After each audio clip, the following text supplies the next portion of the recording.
Salam sidang jemaat Tuhan yang terkasih, kita bersyukur atas anugerah Tuhan. Tetap semangat, tak bersuka cita, jangan pernah bosan terhadap firman Tuhan, jangan pernah bosan berdoa, jangan pernah bosan dalam mengikuti renungan kita. Saya dan percaya sidang jemaat Tuhan tetap semangat. Amin. Mari sidang jemaat Tuhan, sebelum kita mendengarkan firman Tuhan dan merenungkannya, kita memuji Tuhan dari Kidung Jemaat nomor 392. Ku berbahagia. Ku berbahagia, yakin teguh, Yesus abadi kepunyaanku. Aku warisnya, ku ditebus, ciptaan baru, Roh Kudus. Aku bernyanyi bahagia, memuji Yesus selamanya. Aku bernyanyi bahagia, memuji Yesus selamanya. Amin. Firman Tuhan untuk hari ini dari kitab Roma pasal 14 ayat 1 sampai ayat 12. Demikian firman Tuhan. Jangan menghakimi saudaramu. Terimalah orang yang lemah imannya tanpa mempercakapkan pendapatnya. Yang seorang yakin bahwa ia boleh makan segala jenis makanan, tetapi orang yang lemah imannya hanya makan sayur-sayuran saja. Siapa yang makan, janganlah menghina orang yang tidak makan. Dan siapa yang tidak makan, janganlah menghakimi orang yang makan, sebab Allah telah menerima orang itu. Siapakah kamu sehingga kamu menghakimi hamba orang lain? Entahkah ia berdiri, entahkah ia jatuh, itu adalah urusan tuannya sendiri. Tetapi ia akan tetap berdiri, karena Tuhan berkuasa menjaga dia terus berdiri. Yang seorang menganggap hari yang satu lebih penting daripada hari yang lain, tetapi yang lain menganggap semua hari sama saja. Hendaklah setiap orang benar-benar yakin dalam hatinya sendiri. Siapa yang berpegang pada suatu hari yang tertentu, ia melakukannya untuk Tuhan. Dan siapa makan, ia melakukannya untuk Tuhan, sebab ia mengucap syukur kepada Allah. Dan siapa tidak makan, ia melakukannya untuk Tuhan, dan ia juga mengucap syukur kepada Allah. Sebab tidak ada seorang pun di antara kita yang hidup untuk dirinya sendiri, dan tidak ada seorang pun yang mati untuk dirinya sendiri. Sebab jika kita hidup untuk Tuhan, dan jika kita mati untuk Tuhan. Jadi baik hidup atau mati, kita adalah milik Tuhan.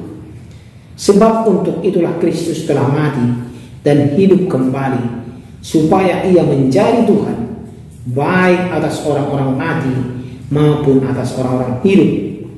Tetapi engkau, mengapakah engkau menghakimi saudaramu? Atau mengapakah engkau menghina saudaramu? Sebab kita semua harus menghadap takhta pengadilan Allah. Karena ada tertulis, demi aku hidup, demikianlah firman Tuhan, semua orang akan bertekuk lutut di hadapanku, dan semua orang akan memuliakan Allah. Demikianlah setiap orang di antara kita akan memberi pertanggungan jawab tentang dirinya sendiri kepada Allah. Demikianlah pembacaan firman Tuhan hari ini. Tema kita pada hari ini adalah sidang jemaat Tuhan, jangan menghakimi. Saudara terkasih sidang jemaat Tuhan, mari kita menjawab dengan cepat. Coba kita menjawab ya sidang jemaat Tuhan. Apa respon Anda jika melihat pengemis meminta di jalanan padahal ia masih muda? Bagaimana reaksi kita? Apa respon Anda jika melihat teman tidak pergi ke gereja? Apa pula respon Anda ketika mendengar perceraian teman yang aktif pelayanan di gereja? Bagaimana reaksi kita? Secara tidak sadar, sidang jemaat Tuhan, kita seringkali menjadi hakim hakim amatiran atas orang lain.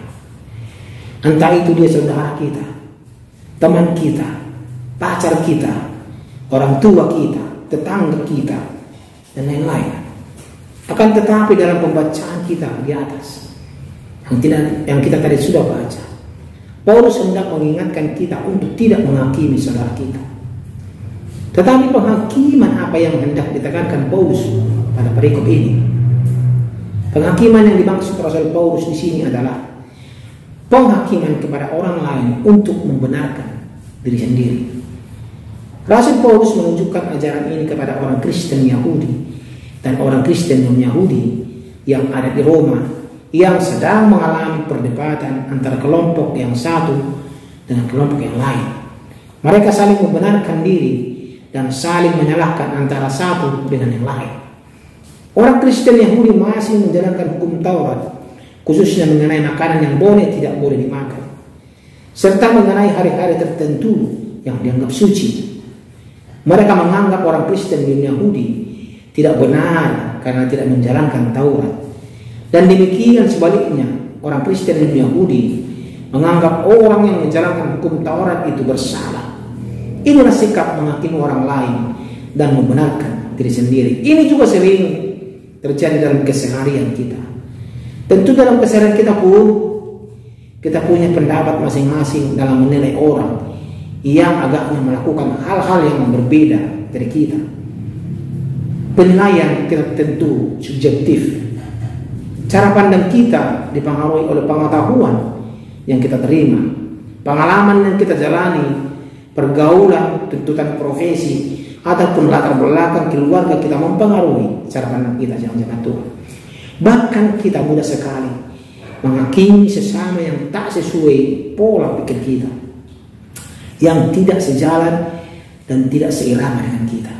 Jadi kita menghakimi, anggap mereka salah dan kita benar. Dalam perikop ini kita diminta bertumbuh dalam kasih sehingga memiliki kedewasaan rohani. Kedewasaan rohani seseorang dilihat dari bagaimana memperlakukan orang lain, jemaat Tuhan. Salah satunya adalah tak mudah menghakimi, menerima orang yang lemah iman tanpa mempercakapkan pendapatnya. Hal itu secara serius dibahas oleh Rasul Paulus dalam membangun komunitas orang percaya. Sidang jemaat Tuhan yang terkasih, ada banyak alasan orang menjadi lemah iman. Mungkin ia adalah petobat baru yang masih memiliki sedikit pemahaman. Mungkin pula ia lemah karena kekurangnya pengajaran atau sedang mengalami banyak penderitaan. Mungkin juga imannya lemah karena pengetahuan mengenai firman Tuhan tidak banyak didapat. Kebutuhan orang yang lemah iman adalah penguatan yang datang daripada Tuhan. Kita dipanggil untuk memberikan penguatan bagi saudara kita yang mengalami lemah iman. Itu adalah tugas kita sedang jemaat Tuhan. Kalau ada di antara kita sedang jemaat Tuhan, saudara kita lemah imannya, kita bisa menguatkan dia dengan firman Tuhan. Kita seringkali terjebak dalam melihat perbedaan dan cenderung mudah menghakimi orang yang berbeda dari kita, seperti halnya makanan sedang jemaat Tuhan. Kejatuhan seseorang ataupun hari-hari yang penting dan hari-hari yang tidak penting, ini sering membuat kita pertengkaran di antara kita dalam jemaat Tuhan. Menurut si A makanan ini tidak baik, tapi menurut si B itu baik, dan sebaliknya membenarkan diri masing-masing. Bahwa inilah yang membuat pertengkaran di antara kelompok, keluarga, dan masyarakat. Padahal Allah sendiri menerima setiap orang apa adanya. Kristus datang bukan untuk menghakimi, melainkan menjadikan orang-orang berdosa sebagai sahabat dan membawa mereka kepada kehidupan baru. Kristus telah hadir menjadi Tuhan atas semua orang, sedang jemaat Tuhan. Dan dari apa yang kita pelajari hari ini, poin-poin apa yang bisa kepetik yang kita dapat pelajari?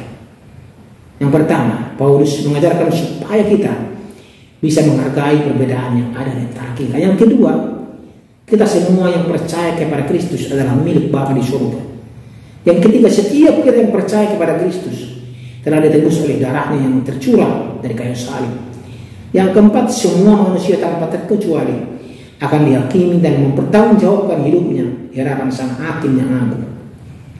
Inilah poin yang dapat kita renungkan dalam firman Tuhan hari ini. Saya percaya setiap kita yang hidup di dunia ini memiliki latar belakang yang berbeda-beda dan pengalaman yang berbeda-beda pula. Akan tetapi perbedaan tersebut jangan menjadi batu sandungan bagi kita. Sebaliknya, perbedaan itu hendaknya kita hargai. Jangan menganggap orang lain yang berbeda dengan kita salah atau tidak layak untuk bergaul dengan kita. Itu adalah pemahaman yang salah dan tidak dibenarkan di hadapan Tuhan. Kita percaya bahwa kita semua adalah ciptaan Tuhan, baik orang lemah maupun orang kuat, baik yang kaya maupun miskin. Itu semua berasal dari Tuhan. Untuk itu hargailah orang yang berbeda dengan kita. Ingat, jangan menghakimi, sebab kita semua kelak harus menghadap penghakiman Allah. Mari kita berdoa. Terima kasih ya Tuhan untuk firman-Mu hari ini mengajarkan kami agar kami tidak saling menghakimi, tetapi saling menghormati dan menyayangi. Terima kasih untuk firman-Mu hari ini ya Tuhan. Dalam nama Tuhan Yesus Kristus kami berdoa. Amin.